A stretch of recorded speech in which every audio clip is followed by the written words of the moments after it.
आजादी के महज 28 साल बाद ही देश को तत्कालीन प्रधानमंत्री इंदिरा गांधी के फैसले के कारण आपातकाल के दंश से गुजरना पड़ा, जिसे देश का काला अध्याय भी कहा जाता है। 25-26 जून की रात को आपातकाल के आदेश पर राष्ट्रपति फखरुद्दीन अली अहमद के दस्तखत के साथ देश में आपातकाल लागू हो गया। अगली सुबह समूचे देश ने रेडियो पर इंदिरा गांधी की आवाज में संदेश सुना कि भाई और बहनों, राष्ट्रपति जी ने आपातकाल की घोषणा की है, लेकिन इससे सामान्य लोगों को डरने की जरूरत नहीं है। दिल्ली के रामलीला मैदान में हुई 25 जून की रैली की खबर पूरे देश में न फैल सके, इसके लिए दिल्ली के बहादुर शाह जफर मार्ग पर स्थित अखबारों के दफ्तरों की बिजली रात में ही काट दी गई। इसकी जड़ में 1971 में हुए लोकसभा चुनाव का था, जिसमें उन्होंने अपने मुख्य प्रतिद्वंदी राजनारायण को पराजित किया था। लेकिन चुनाव परिणाम आने के 4 साल बाद राजनारायण ने हाईकोर्ट में चुनाव परिणाम को चुनौती दी।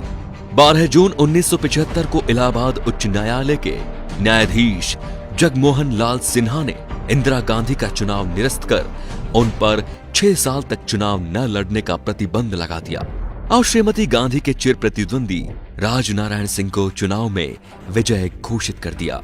राजनारायण सिंह की दलील थी कि इंदिरा गांधी ने चुनाव में सरकारी मशीनरी का दुरुपयोग किया, तय सीमा से अधिक पैसा खर्च किया और मतदाताओं को प्रभावित करने के लिए गलत तरीकों का इस्तेमाल किया। अदालत ने इन आरोपों को सही ठहराया था। इसके बावजूद श्रीमती गांधी ने इस्तीफा देने से इनकार कर दिया। इंदिरा गांधी ने अदालत के इस निर्णय को मानने से इनकार करते हुए सर्वोच्च न्यायालय में अपील करने की घोषणा की और 26 जून को आपातकाल लागू करने की घोषणा कर दी। उस समय आकाशवाणी ने रात के अपने एक समाचार बुलेटिन में ये प्रसारित किया कि अनियंत्रित आंतरिक स्थितियों के कारण सरकार ने पूरे देश में आपातकाल की घोषणा कर दी है। इस दौरान जनता के सभी मौलिक अधिकारों को स्थगित कर दिया गया है। सरकार विरोधी भाषणों और किसी भी प्रकार के प्रदर्शन पर पूर्ण प्रतिबंध लगा दिया गया है। इसका आधार वो प्रावधान था जो धारा 352 के तहत सरकार को असीमित अधिकार देती है। इंदिरा जब तक चाहे सत्ता में रह सकती थी। लोकसभा विधानसभा के लिए चुनाव की जरूरत नहीं थी। मीडिया और अखबार आजाद नहीं थे। सरकार कैसा भी कानून पास करा सकती थी। मीसा और DIR के तहत देश में 1 लाख से ज्यादा लोगों को जेलों में ठूंस दिया गया। आपातकाल के खिलाफ आंदोलन के नायक जयप्रकाश नारायण की किडनी कैद के दौरान खराब हो गई थी। देश के जितने भी बड़े नेता थे, सभी के सभी सलाखों के पीछे डाल दिए गए।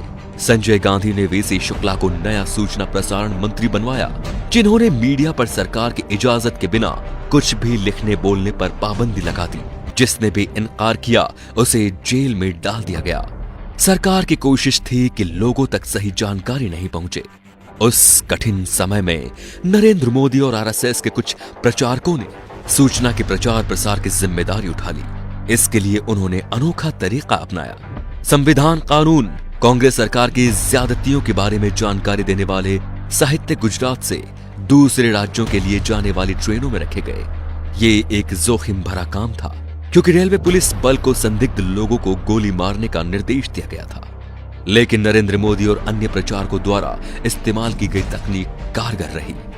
एक तरफ देश भर में सरकार के खिलाफ बोलने वालों पर जुल्म हो रहा था, तो दूसरी तरफ संजय गांधी ने देश को आगे बढ़ाने के नाम पर 5 सूत्रीय एजेंडे परिवार नियोजन, दहेज प्रथा का खात्मा, वयस्क शिक्षा, पेड़ लगाना, जाति प्रथा उन्मूलन पर काम करना शुरू कर दिया था।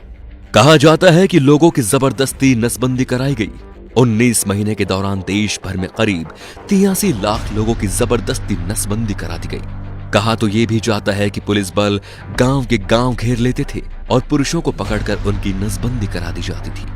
एक बार इंदिरा गांधी ने कहा था कि आपातकाल लगने पर विरोध में कुत्ते भी नहीं भौंके थे, लेकिन 19 महीनों में उन्हें गलती और लोगों के गुस्से का एहसास हो गया।